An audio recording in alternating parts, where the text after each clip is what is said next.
Australia, Bangladesh সহ 4টি দক্ষিণ এশীয় দেশকে স্টুডেন্ট ভিসার ক্ষেত্রে সর্বোচ্চ ঝুঁকির ক্যাটাগরি এভিডেন্স লেভেল 3 এ অন্তর্ভুক্ত করেছে।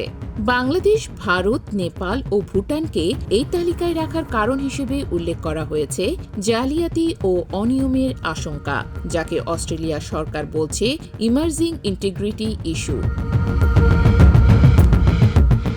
এর ফলে বাংলাদেশি শিক্ষার্থীদের ভিসা পেতে এখন আগের চেয়ে অনেক বেশি কাগজপত্র, কঠোর আর্থিক সক্ষমতা যাচাই এবং বিস্তারিত একাডেমিক যাচাইয়ের মুখে পড়তে হবে। ভিসা প্রক্রিয়া হবে দীর্ঘ ও কঠিন, বাড়তে পারে ভিসা প্রত্যাখ্যানের হার।